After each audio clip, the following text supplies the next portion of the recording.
Welcome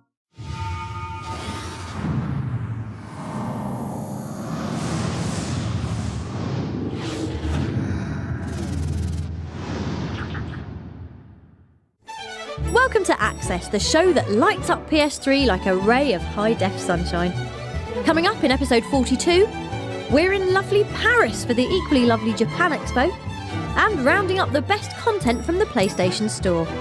First up though, it's fistfights and Hong Kong in our Game of the Week, Sleeping Dogs.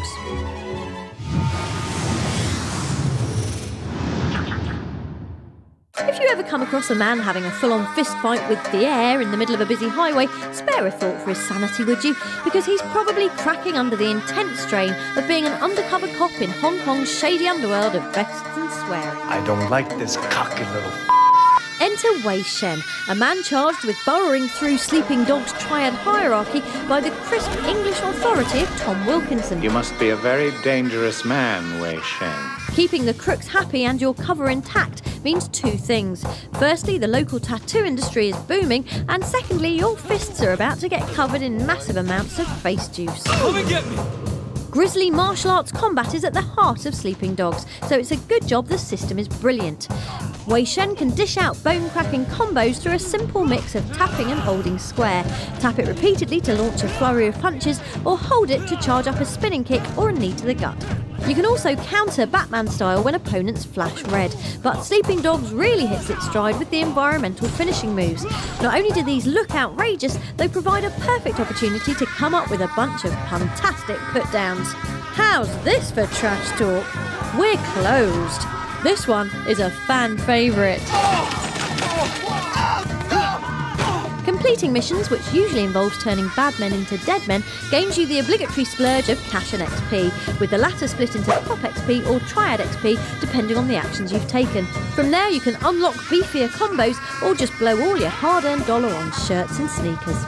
Sleeping Dogs also does an admirable job of making its vehicles not rubbish, with the motorbikes in particular transforming Hong Kong into a blur of grime and neon as you hurtle along at silly miles per hour. As with any open world title, however, it's the freedom of action and lack of consequences that really makes Sleeping Dogs a thing of beauty. Hong Kong is an exquisitely realised sprawl of grunge, light and verticality, and is one of the most detailed PS3 playgrounds we've ever asked around in, turning that wall, this dockyard and that hospital reception desk into impromptu tools of civilian assault. Sleeping Dogs is out on August the 17th and comes as highly recommended as always wearing a crash helmet.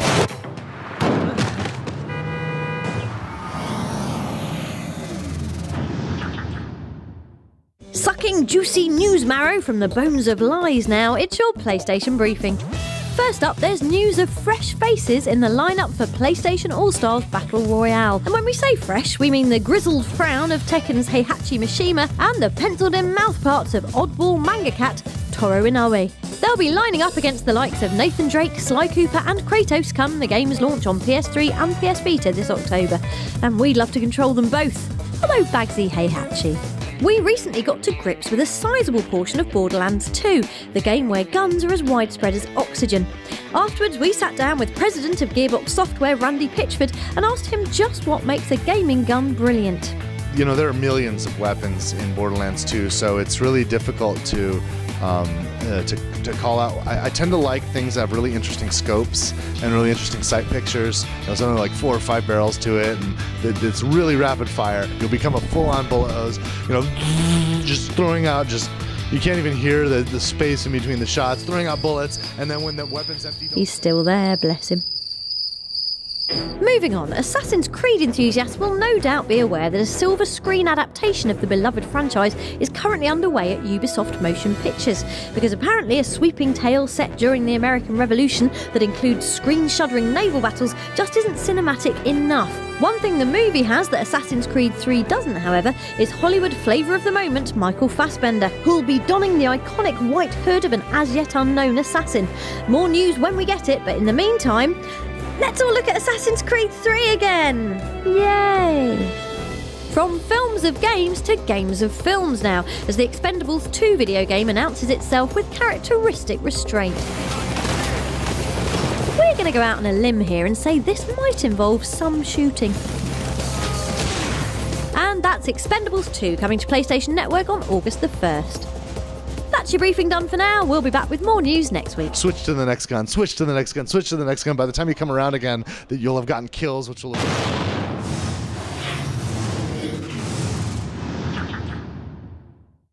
Time to get downloadable now as we take a look at the week's best content on the store.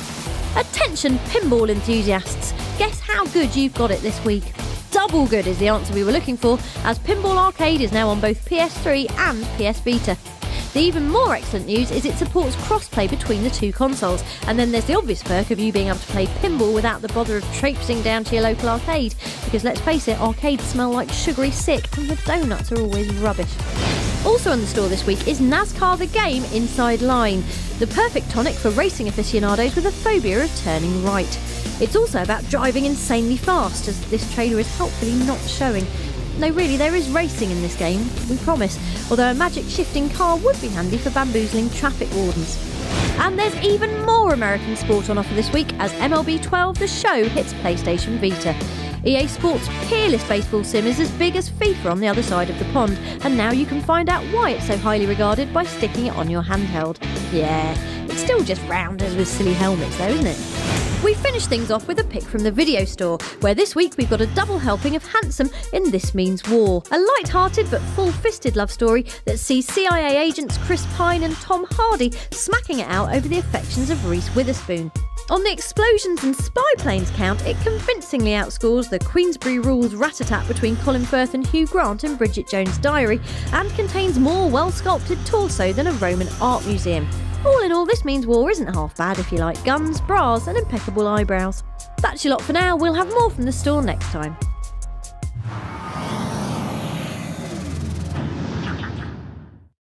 This week on Access, we pressed X for Jason, just for a laugh, and this chap showed up at the office. His name is Jason Dewey, and he didn't really just pop out of nowhere. He is in fact an upstanding member of the Access community, who we invited along for a behind-the-scenes look at how the magic happens. Take it away, Jason. Well, I've just been helping the team make the Access videos. I've been editing different segments of the show. I've been capturing some really cool video games like Sleeping Dogs and Quantum Conundrum. I even wrote a small segment in this week's episode. Having Jason in the office has been fantastic. He's been giving great support to Rob on the scripts. And on the camera side of things, he's really improved the shooting efficiency of Dan and Dave. And our video editor Becky has been showing him how to cut things really nicely.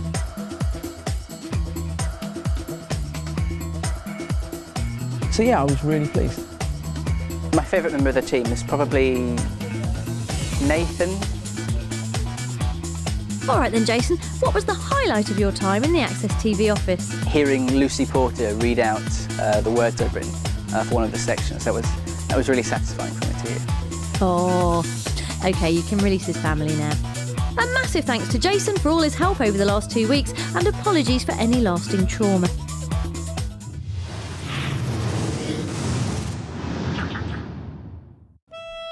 Konnichiwa and welcome to France. No, wait, that's not right, is it? Bonjour and welcome to the Japan Expo.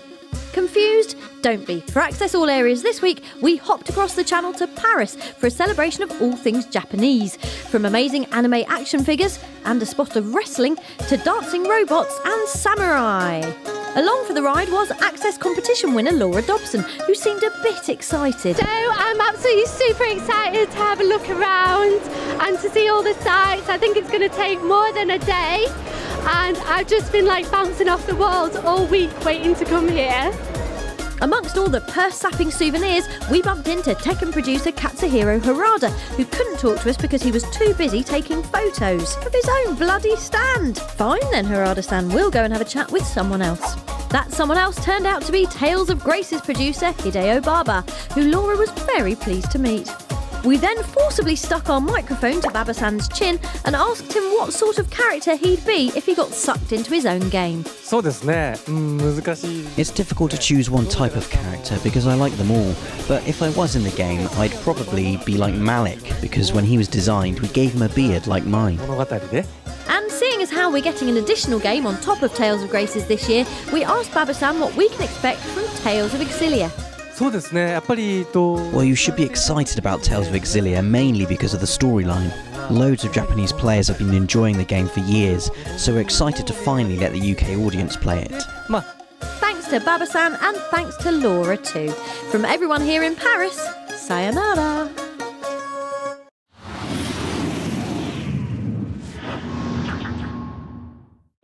Before we go this week, we thought we'd get all smarty-arty and show you some of the lovely paintings in Quantum Conundrum.